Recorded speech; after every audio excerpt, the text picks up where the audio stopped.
And happy Friday, fight fans, and welcome back to Inside the Fence. I'm the double champ casual. That's Drew the Rooster Johnson. We did not join you last week for UFC Fight Night. We were not hyped about the card, and guess what? We were justified. So the last time you saw us, two of Drew's favorite fighters got slimed out completely in Seattle into the What happened at pavement. UFC Seattle? Oh, you already put it out of your memory completely? I didn't even. I don't remember watching it, dude. I don't know what happened. I could go rewatch it, but I don't think I will. But I don't remember what happened.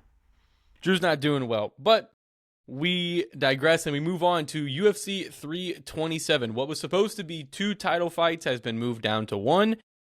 Jiri Prochazka and Carlos Ulberg fight for the vacated, light heavyweight championship after Alex Pereira announces he moves up to fight all the cereals gone for the interim heavyweight belt. Drew, tell us a little bit about what happened with Joshua Van and the Tatsuro title fight. Number one, I don't know why you have to bring up UFC Seattle. It's still a sensitive subject, okay? And number two, why you got to steal my Cyril Gahn joke? Okay, I was waiting all day to say that, and you had to frickin' steal it. It is unfortunately one of the funniest things I've ever said on accident, and at this point, it's staying. I know. Anyways, so basically, there's a small injury with Joshua Van. It's getting pushed back for literally a month to the day of recording from this. I will admit I do not know 100% what happened. All I heard was minor injury, and they're just pushing the fight back. I don't know what happened.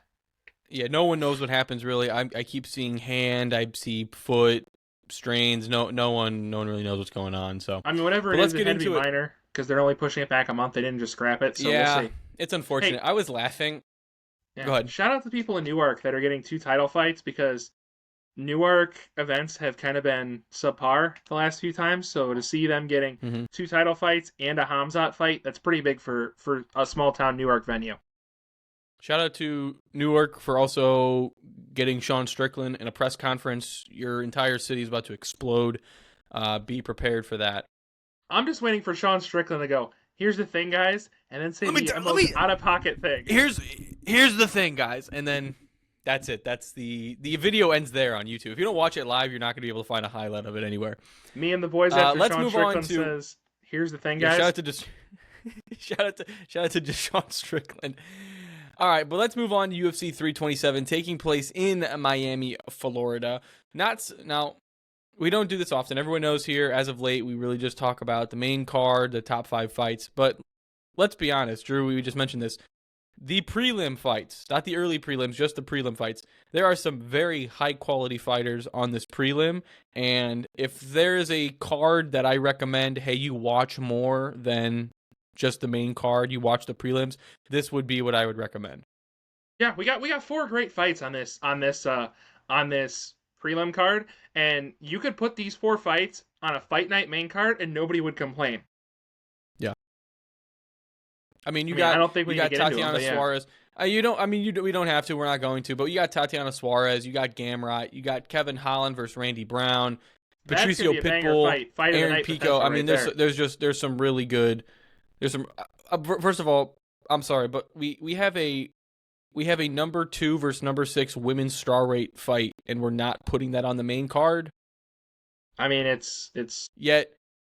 Some of the names we're about to list. Some of the names you're about to list are Cole Swanson's last fight. That's the only reason why that fight's on the main card, and that's what I will speculate and believe. But anyways, continue. Tatiana's gonna absolutely destroy Chris Godinez.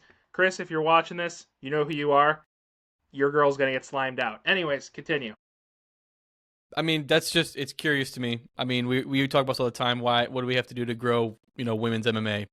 Not do that. That's number 1. That's kind of disrespectful if you ask me. Anyway, let's move on to the main card. And you just talked about it, so let's move right into it. The featherweight bout between Cub Swanson and Nate Laudwer. You just mentioned this is Swanson's last fight.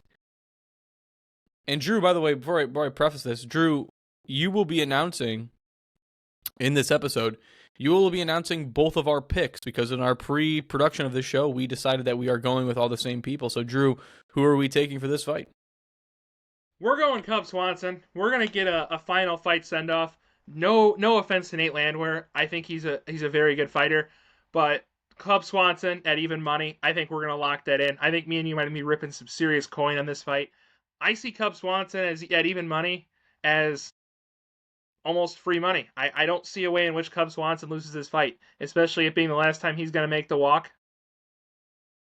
I mean, there's not really much to say about here. I think Cub Swanson still got that dog, and I remember he's had wars with some of the veterans. I believe he's the only fighter left that fought in the WEC, still in the UFC. Uh, but yeah, probably one of the most seasoned vets as they come. Yeah, there's something to be said about old white guys from the U.S. getting one last fight. They just turn into a different animal and the same beast. I'm taking Swanson. I think Nate will have he's a younger guy. Not like, he's probably, let me rephrase that. He probably has a few years left, right? So there's probably going to be some better fights after this for him. But just circumstances, I'm taking Swanson. Let's move up to, honestly, it's one of my most anticipated fights of the year, if I'm going to be completely and totally honest with you. It's another light heavyweight fight. This is a heavy main card. The number 12, Johnny Walker, versus the number 10, Dominic Reyes. This fight can be so funny. This fight can end in a series of different ways, but who are we taking eventually, Drew? Let me just preface this by saying that Dominic Reyes lost to, in my opinion, the third best light heavyweight in the world. Okay? We'll say that in his last fight. He went from getting robbed against Jones, getting knocked out 3 times, and has surged back in by getting 3 knockouts of his own before he got flatlined by Ulberg. Anyways, we're taking the Devastator. We're going with Dominic Reyes. I think Dominic Reyes is going to show Johnny Walker that, hey, I might have gotten knocked out in my last fight, but I'm a knockout artist for a reason. I think he's going to put Johnny Walker away early. I think it's going to be a great fight, but I think Johnny Walker is going to get caught, and Dominic Reyes is going to get his hand raised.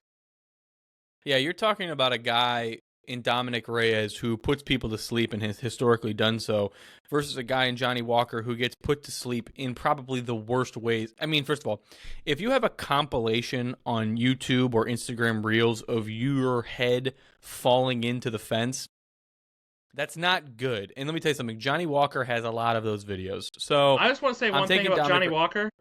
I know you're taking Dom Reyes, but Johnny Walker derailed the hype train of Zhang Minyang in the most Johnny Walker way of looking like the greatest light heavyweight on the planet until he put him to sleep.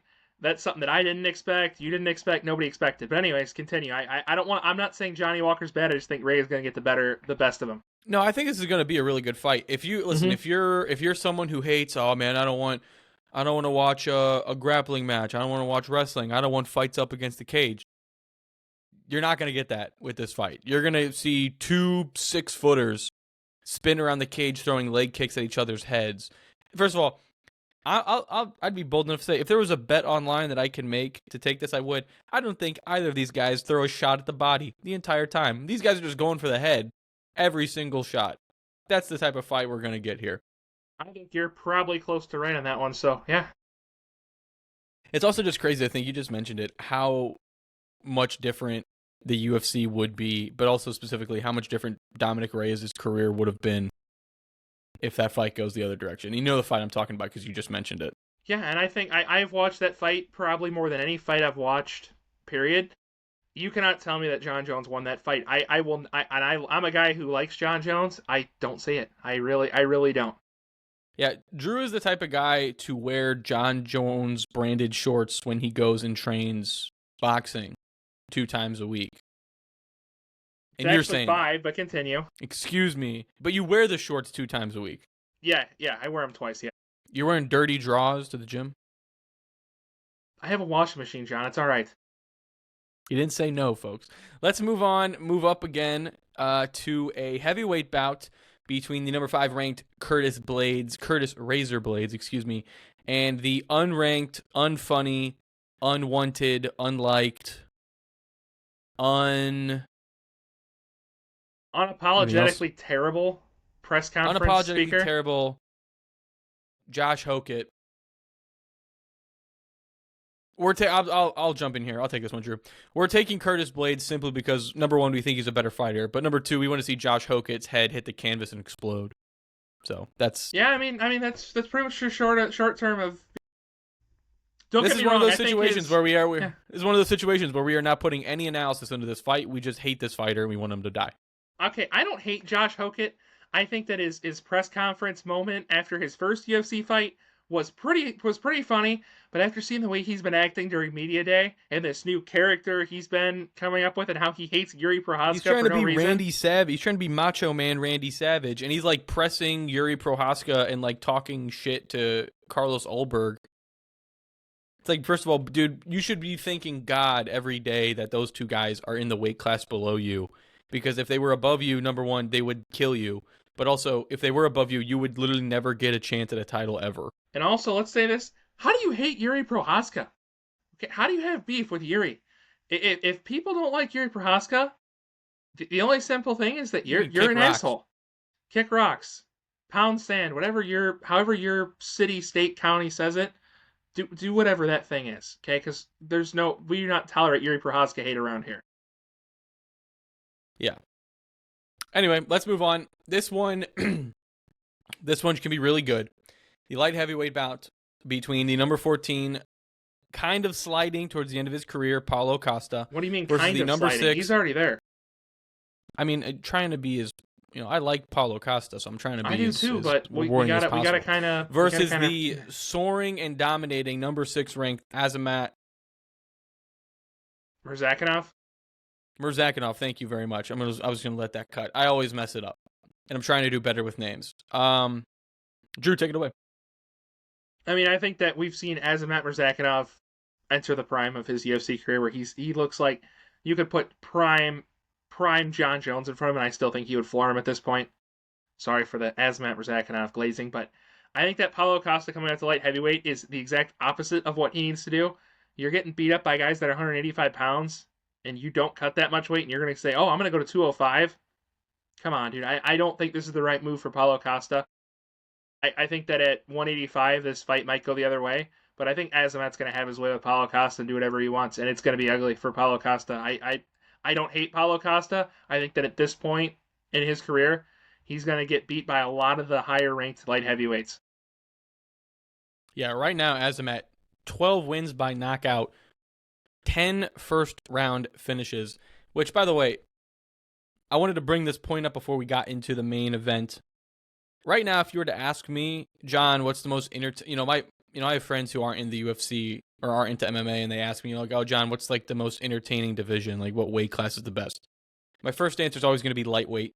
For whatever reason, there's just a constant war. It's like the Middle East. There's just always war going on in the lightweight division, right? And then if you had to ask me what's the second most, I would definitely say light heavyweight. Light heavyweight has some. Yeah. About 2 years ago, we would not have said this. We would not have said that light heavyweight was one of the most entertaining divisions. I remember some of our first episodes, we talked about how much we hated the light heavyweight division, and we wanted a surge of talent. We got that surge of talent now. We did get it. We did. That was one of our very rare predictions that actually did come true, and thankfully it did. Because at the time, first of all, a majority of the talent was in middleweight, right? Middleweight, I would have said, was probably the most entertaining because of Izzy and the Pereira duel. Deshaun Strickland was always great, and everyone who was going on down there. But now, obviously, Pereira moved up, and now he's gone. But Pereira moving up to light heavyweight brought a lot of eyes to that weight class, which means more people are watching different fighters. Fighters are taking things a little bit more seriously. They're training better. So you call it the Alex Pereira effect, but light heavyweight right now is super entertaining to watch. And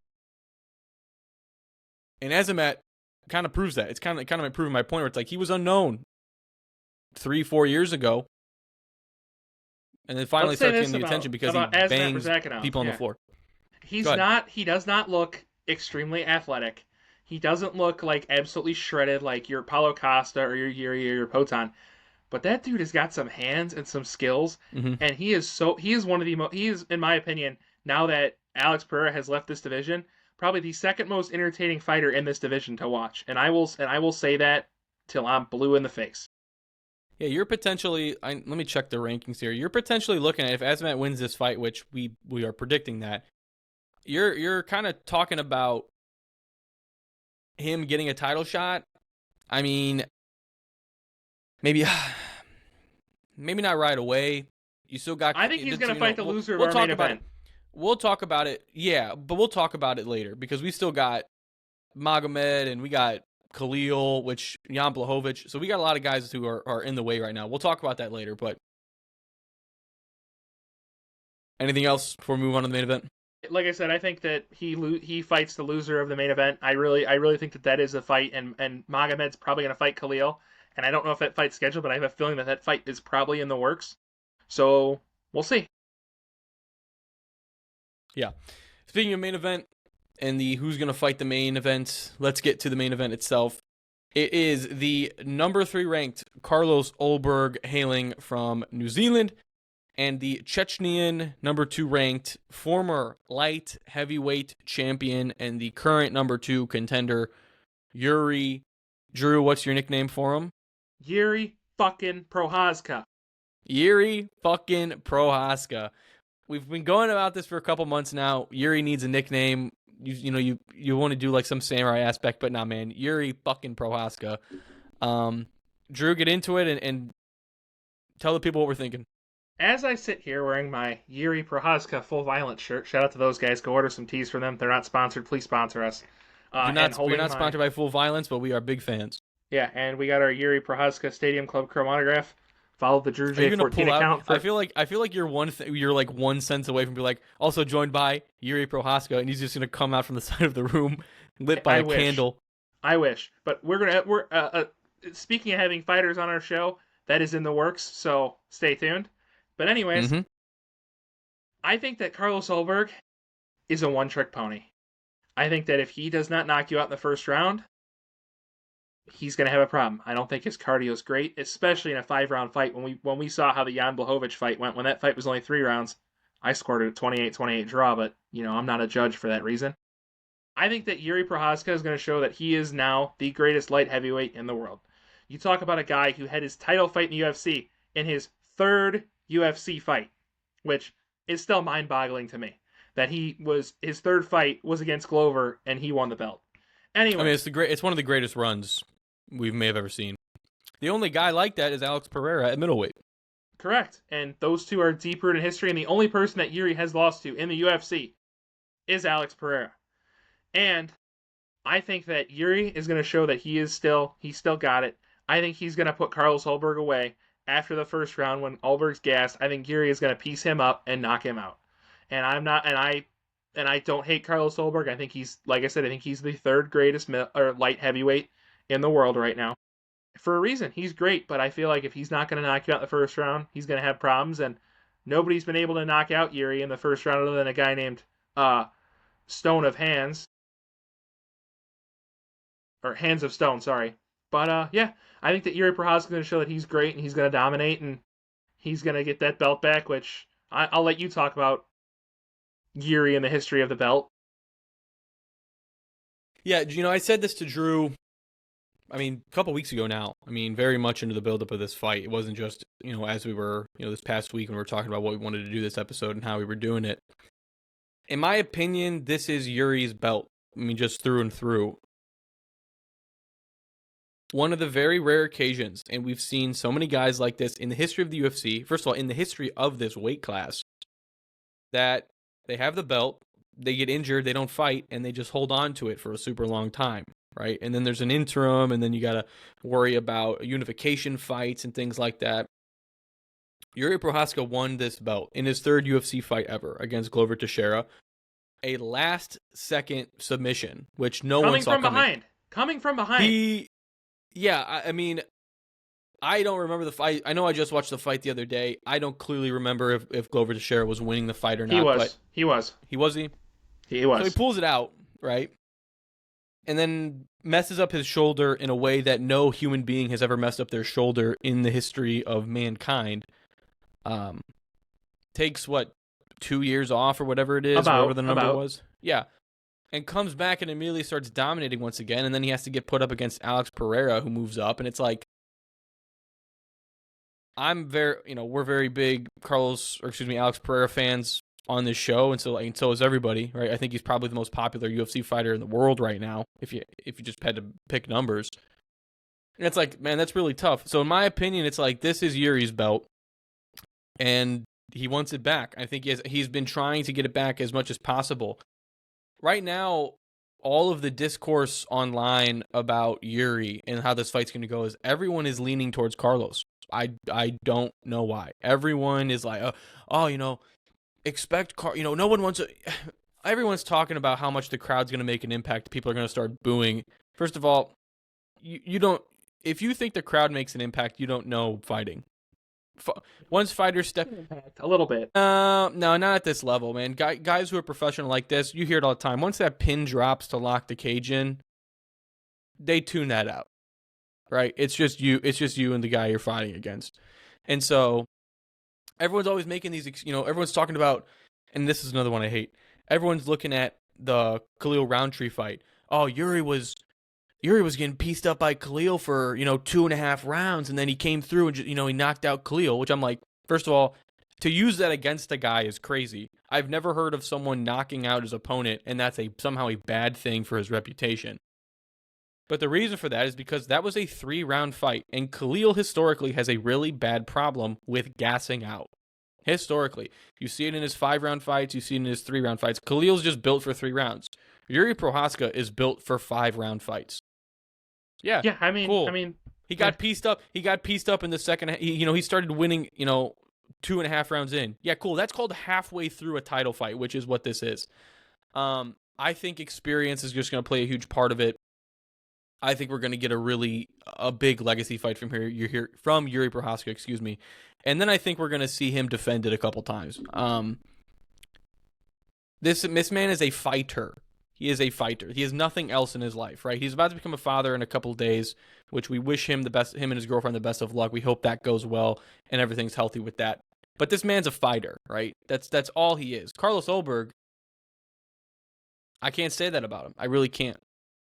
Yeah, I agree with you. I think that Jiri Prochazka is a guy that if you looked at me and said your life is on the line and you have to pick a fighter to go win a fight against anybody in their division, my pick is Jiri Prochazka in light heavyweight. I think that he is one of the greatest light heavyweights we have seen. I'm not saying ever, but we have seen since we've been watching. I think he's at the top for a reason, and I think that he's the embodiment of what it means to be a fighter. So for that reason, I think that we're both gonna pick Jiri Prochazka. I think that could Carlos Ulberg shock us and slam Jiri out in the first round? Absolutely. It's a fight. Absolutely. Anything could happen. But what do we think is going to happen? We think that Jiri is going to prove the haters wrong and hold that belt. And also, in my opinion, he was the 2025 Fighter of the Year. Merab was a close second, and he had 2 come from behind wins to knock out a former champ and someone that had a really good clash and was beating Potan going into the 4th round of their fight. Anyways, that's my thought. Jiri Prochazka is going to win, get the belt back, #and-new, Jiri, yada, yada, yada. And that's the scene. Let's talk about this real quick. We mentioned it a few minutes ago, and I want to come back to it, on what happens after this fight, right? And I think you said, Azamat, he fights the loser, I think is what you said. Mm-hmm. I think there is a couple of different things that happen depending on who actually wins the fight. I think if Jiri wins, I think he immediately defends against Ankalaev.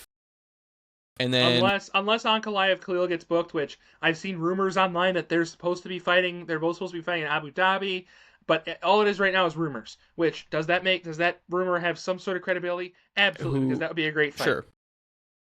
I mean, let me tell you something. In the UFC, I see this all the time. If you hear a rumor in the UFC, there's actually a pretty good chance there's a chance that's actually true, because that's how crazy the UFC has been the last 6 months. Is that, we hear this rumor and it's actually coming true. So don't dispel rumors as quickly as you would in other sports league, where it's like, Kevin Durant's rumored to go to the Lakers. That's fake. Don't look at that. But if you hear a rumor online about the UFC, kind of believe that shit. Yeah, I'm gonna kind of butt in here a little bit and say that it depends on who the rumor is from. Like if the UFC posts it, like who else? Like Ariel Helwani posts a rumor, or like West Hill Death, MMA Junkie, Stand 'em Up. Like if they post something like a rumor, there's MMA. Something behind it. Yeah, there's something. If I say something online, it's true.